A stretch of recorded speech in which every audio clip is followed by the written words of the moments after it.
नहीं रहे और यह देख रहे थे कि मेरा बेटा आ जाता तो दो बातें कर लेता।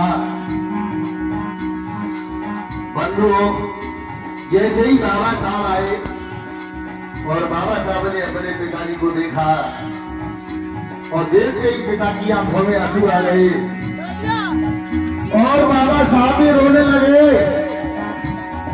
और कहने लगे, बाबा, वे अपने पिताजी को बाबा कहा करते थे।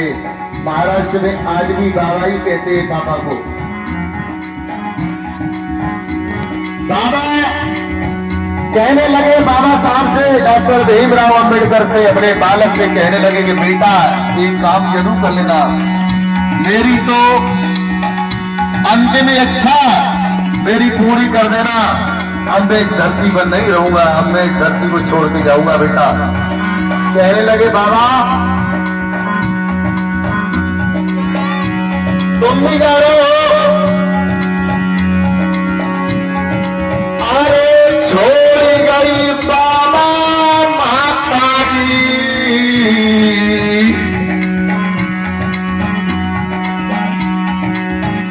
और कैसे होगी गुजर दुखी मेरे भीम भाई भाभी।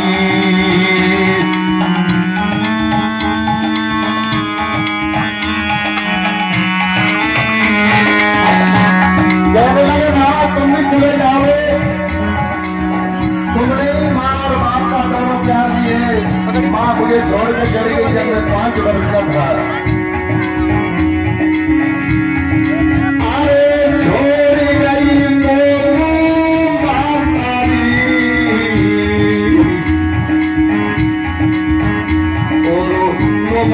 छोड़ के जाओ गुजर मेरी कैसे होए बात।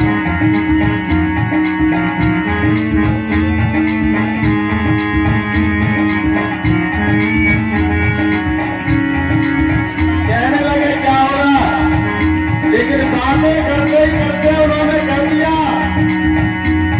बेटा नौकरी मत करना, पढ़ाई करना।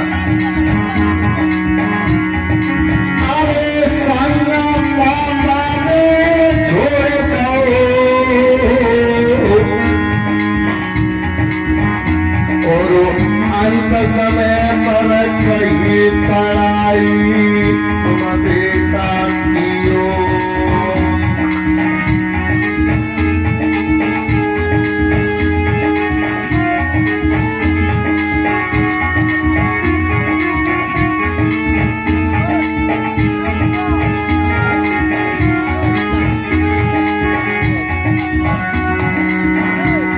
देखिए बाबा साहब का जीवन क्या बताएं, इतनी कथाएं करते रहते हैं,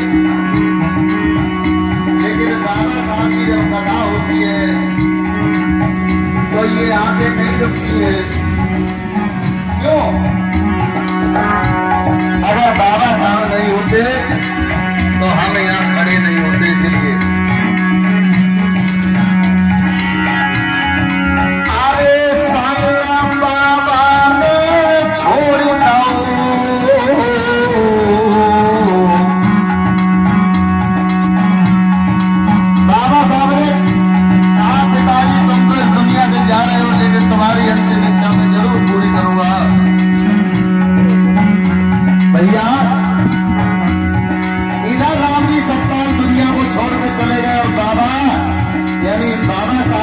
भीमराव अंबेडकर डांट मार के रोने लगे।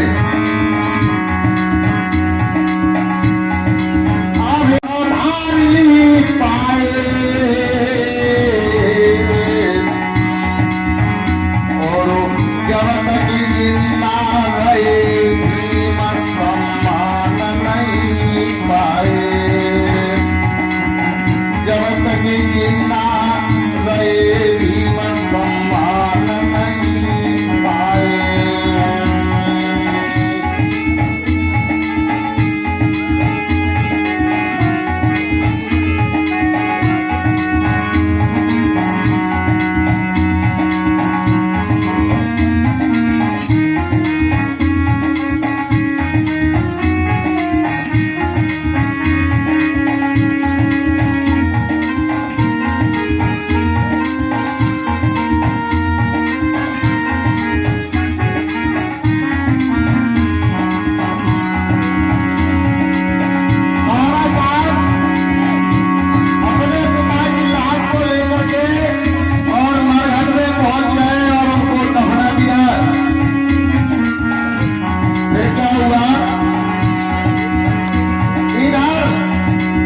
कर रहा है और हम चाहेंगे कि ये अपनी जिंदगी में बहुत ऊंचाइयों तक पहुंचे। हम तो बाबा साहब तथागत गुरु से यही कामना करेंगे। अरे मंगलवार की सुनो धूप परमान सुनाओ है क्या, और होनहार बच्चों के नए नियम बनाओ है।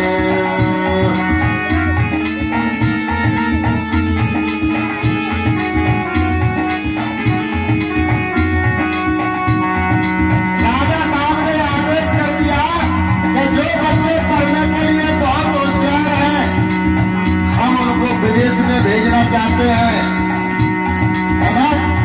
जैसे तुम लोगों में जो बच्चे होशियार हैं और जो अगर आगे पढ़ना चाहते हैं, तो अगर हमारे द्वारा किसी तरह की जरूरत पड़े तो जरूर बताना, हम आपकी मदद करेंगे। और 20 रुपया से हमें सम्मानित कर रही है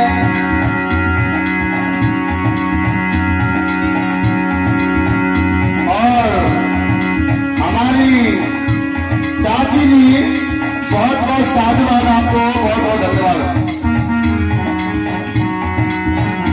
अरे मंगलवार की सुनो भूप भरमान सुनाओ है, और होनहार बच्चों के लिए नियम बनाओ है।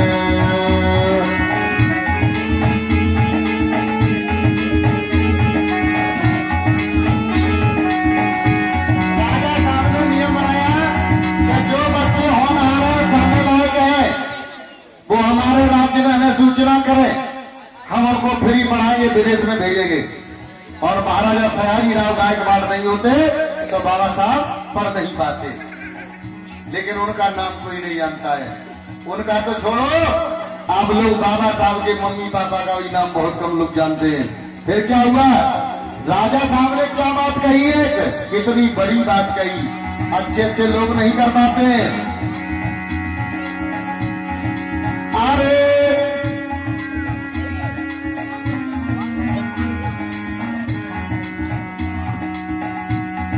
क्या बात कही बाबा साहब ने,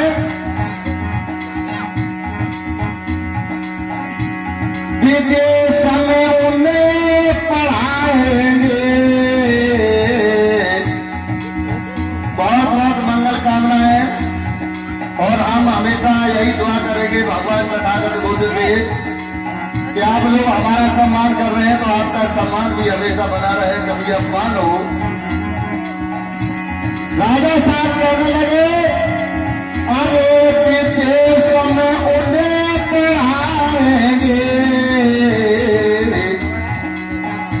और सारा खर्चा भूप बड़ौदा खुद ही उठाएंगे।